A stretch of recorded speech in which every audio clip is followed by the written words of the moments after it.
Imagine going to work and getting a notification on your phone and seeing this. Strangers in your home stealing from you. Hey, notice me, senpai? Hey, so the goal is while you're doing your daily scrolling through Snapchat, Twitter, Facebook, and Instagram, you can also seamlessly keep up with what's happening in the community. The bread aisle is always a popular stop for shoppers with the possibility of snow on the horizon.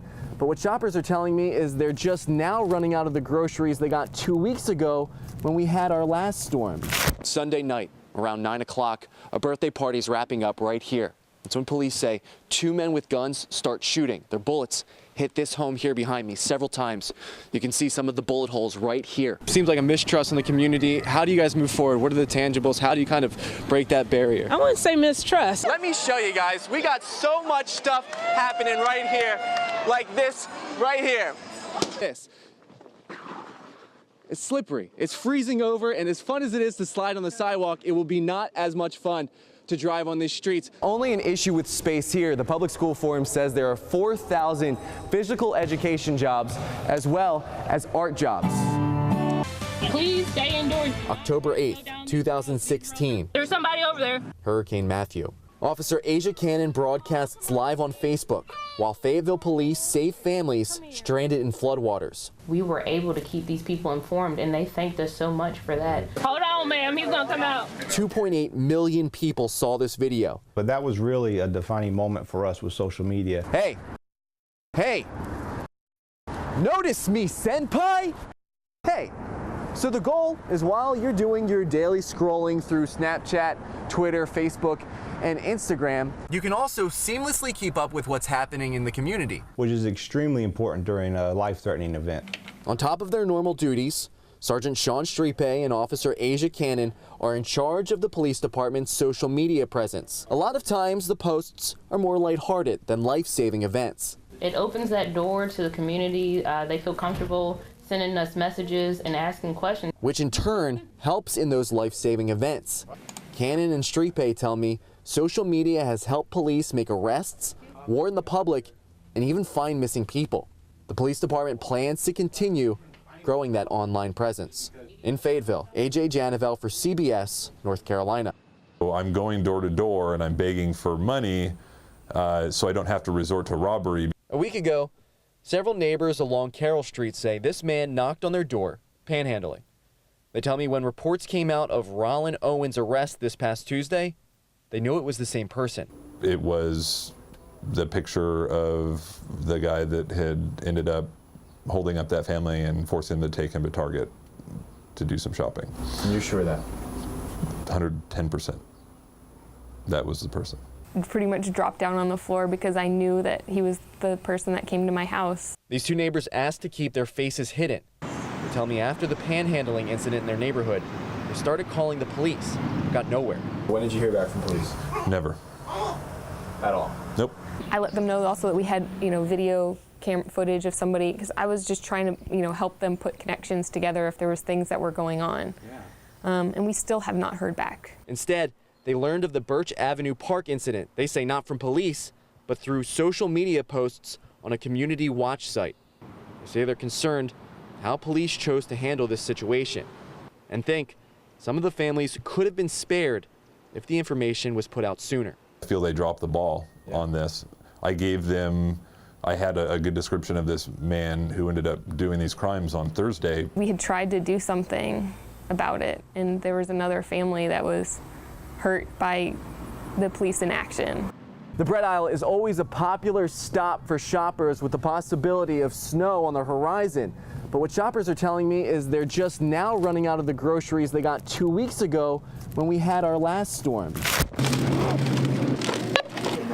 Well, they say snow was coming.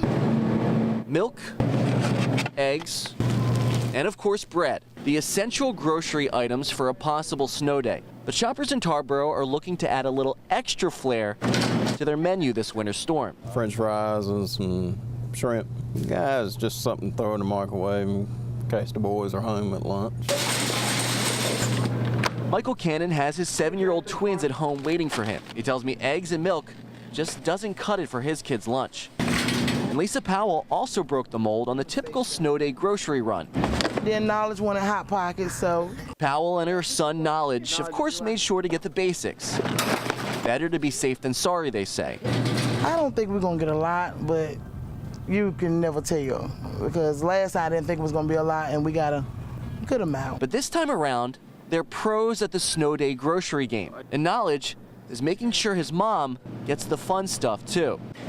Powell says even though this is her second time shopping for winter weather in 2 weeks, she doesn't mind the forecast. And what do you think of that we're getting snow twice in? I love it. I love it. Yeah? I love it.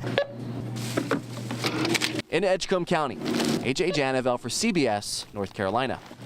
Standing right here on the edge of flooding on West 5th Street in Lumberton, and this floodwater actually stretches about 3 miles down that road. In some cases, it gets as deep as a few feet. And in that stretch of 3 miles of flooding, there's hundreds of people whose lives have been destroyed by this water. This is a road. The only way you can really tell is by seeing what's been left behind. This is just awful. The elderly that's been here all their life and to lose their homes, it's really sad. I'm 45 and I've never seen it flood like this in this area. Eddie Williams owns a business along West 5th Street. He did his best to get everything out. 28 years of stuff, man. Williams and his 4 employees made their way back and forth through the water using tables from a flea market as a makeshift bridge. Trying to save the tattoo shop, man. Trying to get everything out of it so that we can continue to make a living for these guys that work for me. But Williams and his girlfriend were able to save something else. This dog, Coco, was trapped in the floodwaters since Friday. They got her back to her owner. Yeah, I thank you. You're welcome, sweetie. Yeah, I thank you. And all of this was with the help of Sean Wagner, who lent not only himself to carry supplies back and forth, but his massive tow truck. Wagner has been making this run through the feet of floodwaters since Saturday. You know, we had a truck that can get through the high waters, so we were loading people up in their cars and trying to get them out of here. He tells me he saved at least half a dozen people from their flooded cars. And days later, he's still out helping people get to their businesses and pull cars out of the water. I also spoke to law enforcement and officials today who were also on these waters out saving people. I spoke to a crew out of Charlotte who is working with a Swift water crew. They tell me they're going to be back out here Thursday morning around 7 in the morning. And if they need be, head back out on these floodwaters. Reporting here in Lumberton, AJ Janavel for CBS, North Carolina. For many, sweet potato season is how they make their living. On Dupree Farms, dozens work picking potatoes, so your Thanksgiving spread is complete. But the employees aren't the only ones out here in the fields. See this lady right here? Yes, sir. I don't know who she is. She's out there just picking them up. Didn't ask me anything. Roger Dupree of Dupree Farms says back in the day, a scarecrow was enough to keep unwanted guests off his crops. Now the times are a-changing. You see potato fields beside the road, that don't mean they're free. In the short while I was on Dupree's field, he had to scare off several different people. He tells me he can understand when people take the potatoes to eat for themselves, but in some cases, people are loading up their own trucks to sell them. They had 4 or 5 big bags in the back of that truck. We worked hard. We worked ever since last spring, setting these things out and all, and it's all our work, you know, to put them in the field. Dupree tells me it happens so often, he can't even be sure how much money he's losing. Price loss aside, Dupree tells me one of the biggest concerns is the liability of people on his property. Somebody could fall and break their leg, and then they'd be blaming me because there's a hole out there or something. When a 40-pound box of sweet potatoes goes for $12, Dupree tells me it's much easier and safer just to buy the potatoes from them. In Harney County, AJ Janavel for CBS, North Carolina.